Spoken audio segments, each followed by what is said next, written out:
Menarik sekali tahapannya dari peradilan pajak akan menjadi hakim agung khusus bidang pajak.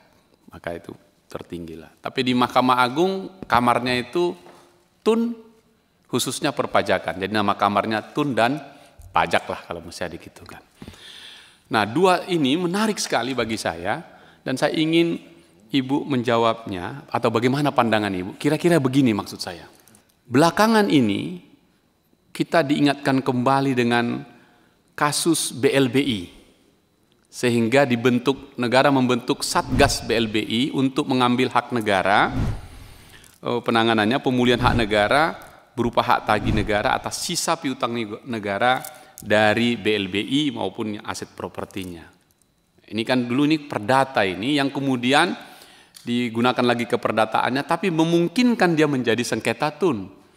Misalnya kalau itu dikejar, kemudian ditutup perusahaannya oleh Dirjen AHU, keluar penetapannya, tetap dia pejabat tun, sehingga dia bisa masuk menjadi sengketa tun, begitu. Nah, menurut Ibu, kompetensi hukum acara tun kita terhadap Satgas BLBI ini, karena dia satgas, dia bukan sebuah lembaga permanen yang dibikin begitu menjadi pejabat tata usaha negara, tapi pengarahnya tentu ada pemerintah, ada Menko Polhukam, ada Menteri Keuangan, Jaksa Agung, Polri, baru ada Kasatgasnya di Dirjen Direktorat Kekayaan Negara.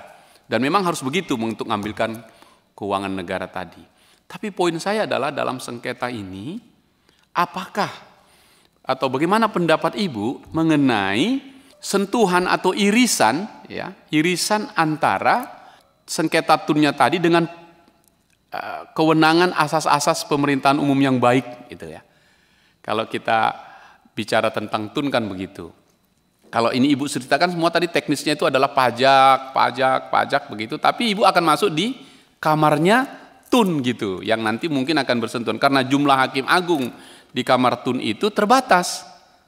Pasti Ibu juga akan memegang perkara yang berkaitannya dengan tun. Nah, jadi persoalannya adalah bagaimana sengketa pengurusan piutang negara yang tadi dari BLBI itu dengan kaitannya titik taut atau singgungan dengan peradilan tata usaha negara kita yang berkenaan dengan tindakan pejabat tun kaitannya dengan asas-asas umum penyelenggaraan pemerintahan umum yang baik. Jadi satu kali sudah selesai dengan charge and release dengan perdata, tapi dia tidak patuh kemudian dijalankan, ada upaya paksa, tapi bisa berdampak pada objek sengketa menjadi tun. Kalau Ibu menjadi hakim agung, menerima, memeriksa perkara-perkara dari putusan atau yang nggak diterima dari putusan Satgas BLBI, bagaimana Ibu meletakkan titik taut asas-asas pemerintahan umum yang baik tadi? Apakah ini masuk sengketa tun atau tidak, Bu? Ini pertanyaan saya memang sangat teknis, tapi akan terjadi karena BLBI ada sekarang masih hidup dan akan menjadi sengketa. Nah, ini real saja seandainya Ibu terpilih. Apa pandangan Ibu? Terima kasih pimpinan. Ya, memang kalau kasus BLBI ini sudah ada satgas, dibentuk satgas ya Pak. Namun ini kenapa bisa masuk jadi sengketa tun ya, ketika ini ada keterlibatan pejabat tata usaha negara di situ menurut Bapak ya. Karena di sini kan satgas yang dibentuk itu tentunya adalah lembaga-lembaga ya yang merupakan juga pejabat negara. Tadi kan Bapak mengatakan ada kepolisian yang terlibat di situ ya Pak. Kemudian bagaimana kompetensi hukum acara PT UN terkait dengan azas umum pemerintahan yang baik. Bagaimana perkara ini bisa masuk ke dalam tun, beririsannya di mana seperti itu ya Pak. Mungkin saya bisa jawab karena saya juga belum pernah memeriksa perkara tun ya, tapi itu nanti akan menjadi bagian juga. Mungkin jika saya terpilih jadi hakim agung akan masuk di kamar tun. Berarti kan juga harus mengetahui ya hukum acara di tun dan juga mungkin perkara-perkara tun seperti itu. Jadi memang kalau ada keterlibatan pejabat negara itu pastinya ketika ada gugatan itu dilayangkan ke PT UN ya. Kemudian tadi Bapak bertanya bagaimana terkait dengan AUPB. Nah, ini yang saya agak bingung antara irisannya dari AUPB dengan masalah keperdataannya. Begitu maksud Bapak ya? Ya, karena ini kan sengketa perdata seharusnya begitu. Sementara ini ada terkait dengan asas-asas umum pemerintahan yang baik. Kalau pendapat saya, ini juga karena dulu perkara pajak ini juga pernah dibawa ke TUN, Pak. Mungkin saya melihat kasus ini ya, hampir mirip seperti itu. Jadi ketika berbicara tentang kewenangan, ini ada yang mengalihkan perkara pajak ini ke TUN. Gitu. Jadi sebenarnya kan itu kan di TUN juga betul memang, karena itu terkait dengan kewenangan begitu. Tapi kan perkaranya sebenarnya pajak begitu. Jadi kalau menurut saya, kalau memang ini menyangkut dengan pejabat tata usaha negaranya, itu memang kan objek TUN. Jadi itu bisa sengketa itu dibawa ke gugatannya ke PT UN terkait dengan kewenangan pejabatnya. Ya, yang mengeluarkan keputusan tata usaha negara tadi. Namun terkait dengan hitungan-hitungannya tadi, bagaimana penyitaan aset segala macam, tentu itu kan bukan objek TUN ya Pak, karena TUN itu kan tidak ke sana pemeriksaannya begitu. Jadi itu asas-asas umum pemerintahan yang baik memang bisa dilekatkan ketika itu ada gugatan yang menjadi objek pengadilan tata usaha negara. Ya, jadi putusannya pun, maaf. Nah, dikit saja nih, pendalaman dikit saja.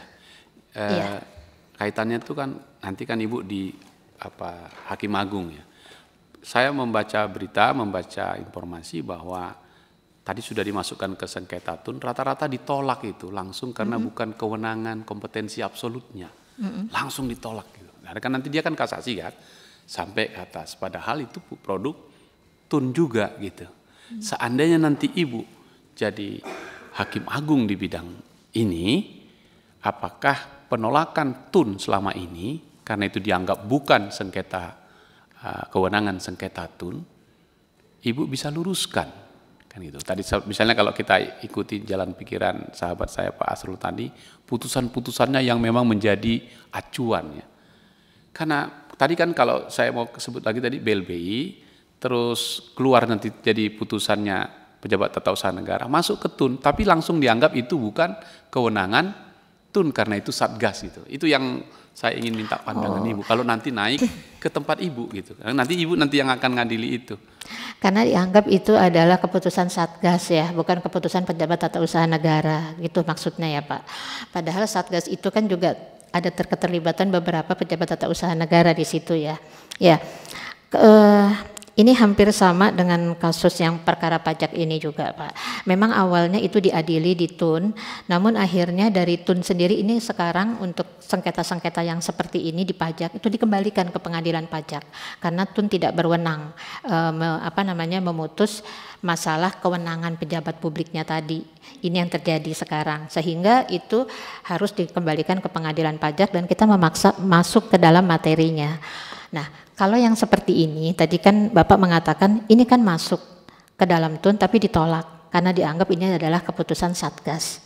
Satgas ini pejabat tata usaha negara atau bukan? Nah itu kan kita kembali kepada subjek hukumnya Pak, atau objek hukumnya apa begitu ya. Subjeknya ini mungkin yang dianggap ini bukan kewenangan PT UN, itu kenapa makanya ditolak. Nah kalau misalnya nanti saya di sana, masuk di sana, ya kan apa yang menjadi kewenangan pengadilan tata usaha negara ya Pak, itu kan memang kewenangan absolut tadi dikatakan seperti itu. Tentunya kan sebagai Hakim Agung juga harus menilai ya Pak, apakah ini memang objeknya atau bukan. Karena ini kan sifatnya kasasi ya Pak, karena ditolak terkait dengan absolut tadi kan, kewenangan absolut, tetap Hakim Agung harus memeriksa kasasinya seperti itu. Apakah ini memang bisa dilanjutkan atau tidak, kan seperti itu Pak. Ya.